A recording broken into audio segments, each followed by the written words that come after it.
Was halfway to the podium when a chair scraped behind me, sharp enough to split the moment open. At my own graduation ceremony, my sister rose and pointed at me like she was delivering a verdict. She cheated her way through college, no whisper, no hesitation, just a clean public execution. The entire auditorium stared. My brother didn't exist in this story, only Ariana, my sister burning for an audience. My parents froze. I kept walking, holding together 4 years of work with nothing but breath and spine. Before I tell you what happened after I reached that stage, tell me, where are you listening from? And if you were me, what would you have done? I didn't grow up expecting my sister to become my enemy. If anything, I spent most of my childhood trying to catch whatever light Ariana walked around with. She was the golden one, louder, brighter, effortlessly magnetic. At family dinners in Portland, relatives leaned toward her stories. I sat beside her, nodding, learning how to make myself small so she could shine. But something shifted when I stopped being the quiet kid who trailed behind her and started becoming someone on my own. By junior year of high school, my grades edged past hers. Teachers called on me more.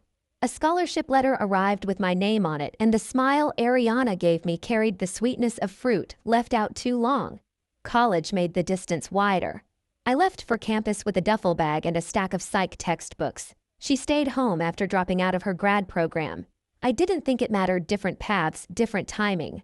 But the first crack appeared when my scholarship refund came in short. A missing amount, then a vague explanation from the financial aid office.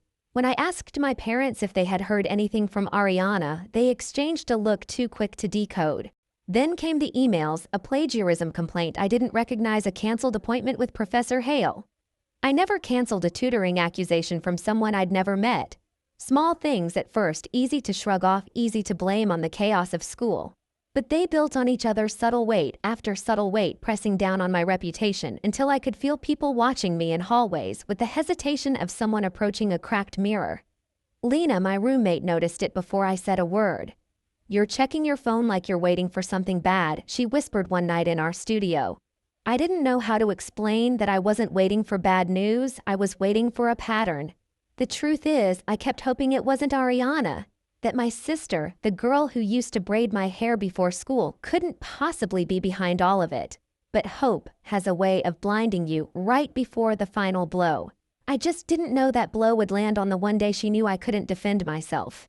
The months leading up to graduation felt like living inside a room where someone kept dimming the lights, not enough to plunge me into darkness, just enough to make me question what I was seeing. Every time I thought the worst was behind me, something new slipped under the door. It started with a second adjustment to my scholarship payments.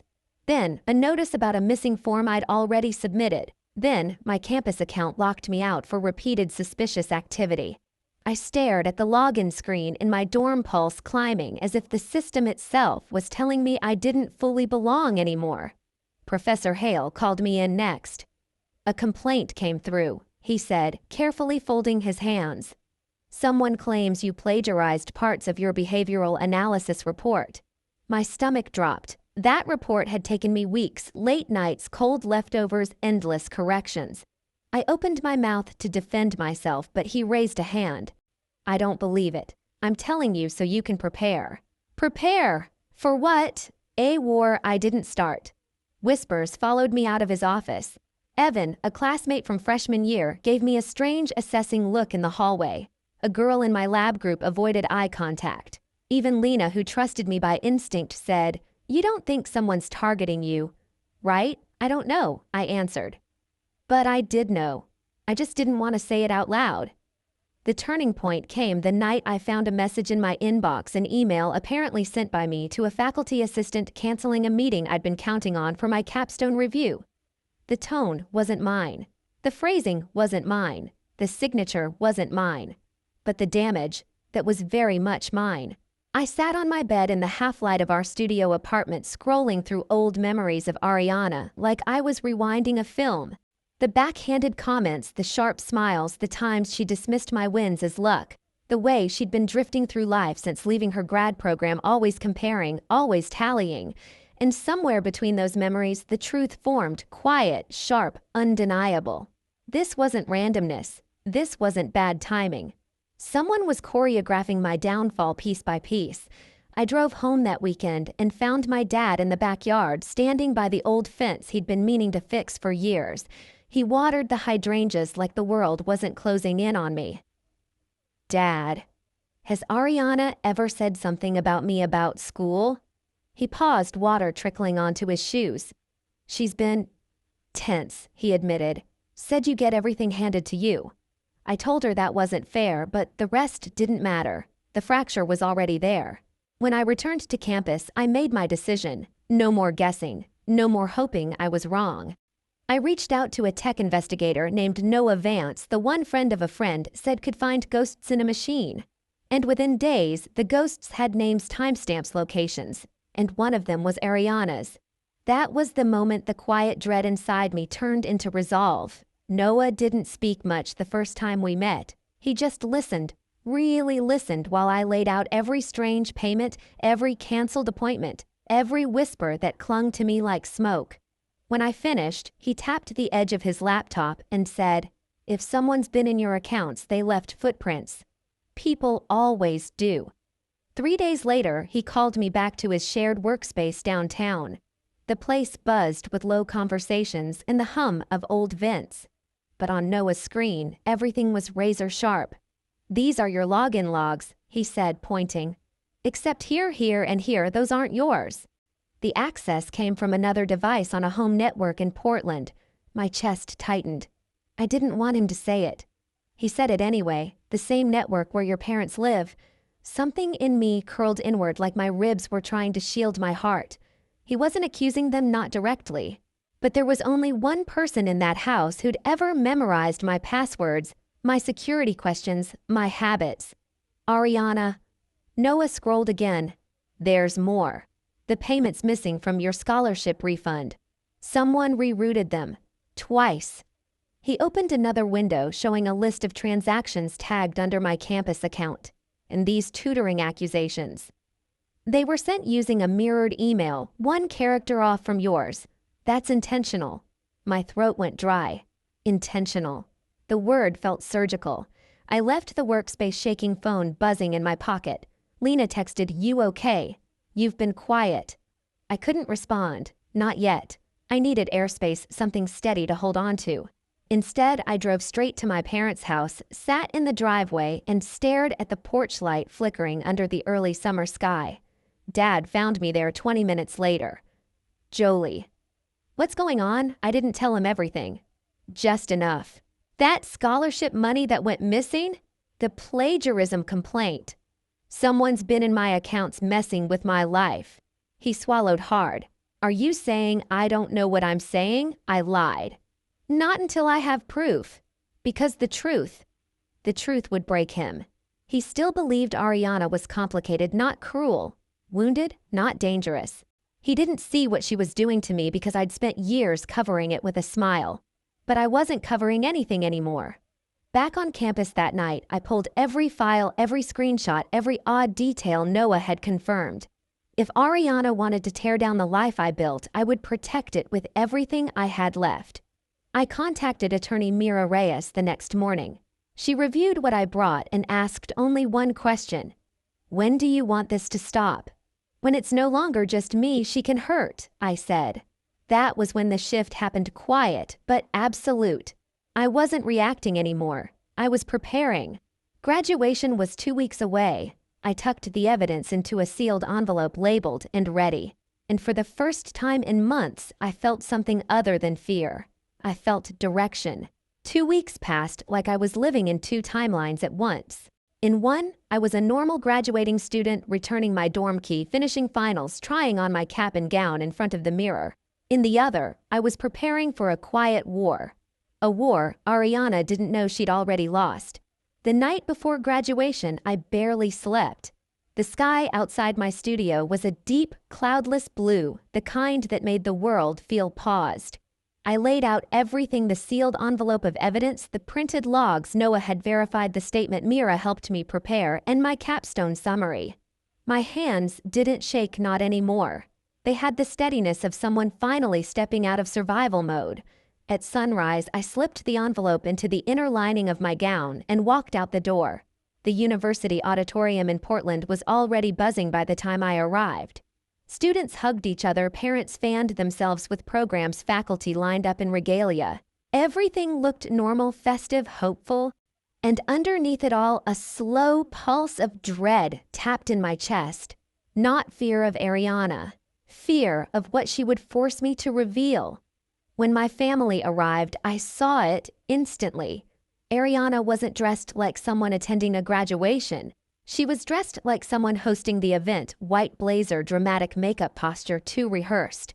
She scanned the room, eyes darting, hungry for attention she hadn't yet earned. Mom waved at me first, too brightly. Dad hugged me tight, lingering in a way that told me he sensed something was coming. Ariana stood behind them, arms folded. "Congrats," she said smoothly. "Big day." "Yeah," I replied, keeping my voice even. "Huge." Her smile flickered sharp, quick, predatory. And for a brief second I saw the plan in her eyes. She didn't come to celebrate, she came to strike. I took my seat on the stage with the honors students. From up there, the crowd looked like a single breathing organism.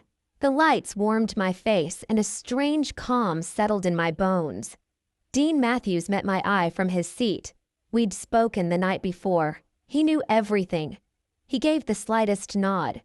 The ceremony began, speeches, applause, music swelling and dipping. My name was alphabetically toward the end, which meant Ariana had a wide open stage of time to decide how she'd ruin the day. And she took it. I heard the scrape first, her chair snapping backward, then her voice. She cheated her way through college. The sound ripped through the auditorium like fabric tearing. Conversations stopped mid-sentence. Faculty froze. Phones lifted instantly, bright rectangles capturing the spectacle she wanted so desperately. "She doesn't deserve that diploma," Ariana shouted again, louder this time, pointing directly at me. She lied. She manipulated the system. Ask anyone. Dozens of faces rotated toward me, their expressions shifting from joy to shock to something more complicated: concern, confusion, curiosity. A sea of eyes, all asking the same question. "Is it true?" I stood. Every step down the aisle felt deliberate, measured the click of my heels, a kind of countdown. I didn't look at Ariana. Not because I feared what she'd say next, but because I already knew everything she was about to lose. Students shifted to let me through. Some whispered, some stared openly. A few looked away entirely, as if my humiliation might be contagious. But humiliation wasn't what lived in me anymore. It was purpose. The dean waited at the podium with a steady expression, his hands resting lightly on the stack of diplomas. When I reached him, the room was still pulsing with Ariana's accusations, but his voice when he spoke was calm. "Jolie Hart," he said. I accepted my diploma, lifted my chin, and leaned in just an inch. "It's under my seat," I whispered. "Envelope marked A19. He didn't flinch. He didn't ask for clarification. He simply smiled, small knowing, and nodded. That nod was the quiet beginning of the end. Behind us, security moved discreetly. A faculty member approached the row where Ariana still stood, chest-heaving, makeup cracking under the heat of her performance.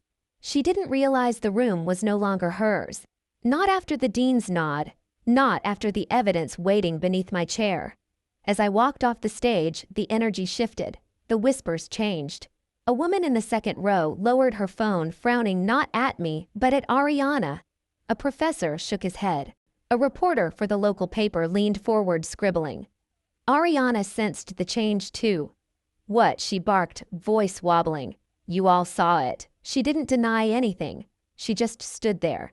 She didn't understand that sometimes silence is not an admission. Sometimes silence is strategy. Security reached her row.